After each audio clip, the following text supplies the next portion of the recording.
this a couple days after the fact, and I heard you talk a little bit about it already. But what was kind of your reaction when Griff and Trajan told you, you can't go to Miami? I mean, I guess there's part of you that wants to be a competitor, but the rational part of you that also thinks, ultra cautious might be a good thing here.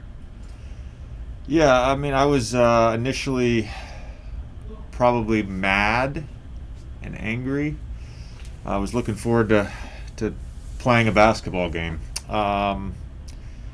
So much of basketball is about being in a rhythm, and you can practice, but in scrimmage, but nothing really replicates an NBA game. And I said this in the pod, but I'm grateful that I play in a league that values the safety of its players. So I understood that part to a degree. I think the other rational side of me is like, well, I've had 16 straight negative tests. Why do I have to stay back? So I'm up to 20 now, up to 20 or 21. Hey JJ, this is Jim from Pelicans.com. Wanted to ask you about the move that you had last night, where you kind of did like an in and out crossover, excuse me, and ended up with a layup. Eric Bledsoe probably jumped higher off the bench in his reaction to that play than he did in anything that he did throughout the game. What was your teammates' reaction to that move? And it just seemed like they were really excited to see that. Yeah, I've done that move a few times in games before. I don't think I did it last year, but I did it a few times in Philly. When the big is sort of expecting that pocket pass, and Jackson was sort of in the perfect place, and so if you kind of like spin it back to yourself, and a lot of times that pocket pass is off that one hand, so you spin it back to yourself, the big will kind of shift. But I don't think my teammates. I mean, I saw the reaction on the bench, and nobody really said anything to me. JJ, this is Ali Costello with the Bird Rights. Based on how many preseasons you've gone through, how prepared do you feel yourself and the team for the upcoming regular season?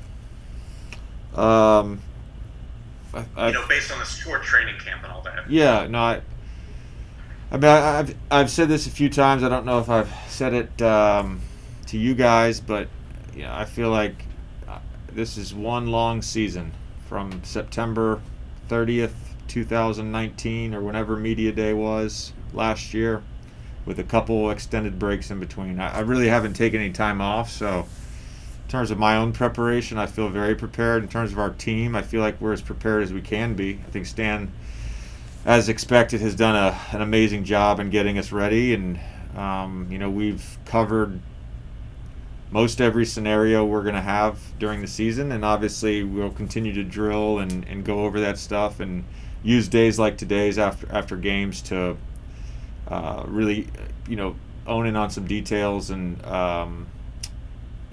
continue sort of the minute X's and O's, end of game situations, what to do if we get pressed when we're up at the end of the game, how are we handling free throw blockouts, so there's the big picture stuff, how we want to play, our defensive concepts, and then there's all those scenarios that you go through the course of the season that we'll continue to master.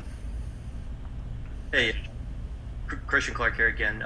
Stan, I think thought there was some improvement on the defensive end that could have been had last night. Just what were the things you guys worked on cleaning up on defense today?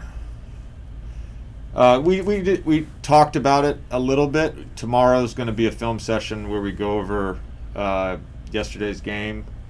We have to be better with protecting the paint and fouling for sure. Even with like Middleton, he made some tough jumpers, but we can't allow the amount of paint points we did. But most of today was just, going over scenarios, working on some situations. All right, thanks, guys. You got one more? Yeah, sorry, just last one. Scott Christopher from NOLA.com. Lonzo basically mentioned his ability to have a full offseason. really has kind of showed up for him last night. That he's feels like he's a lot more comfortable than he was in the bubble. Even what kind of progression have you seen from him, and do you notice anything concrete about his improvement just because he had like a real offseason this time? Yeah, I know.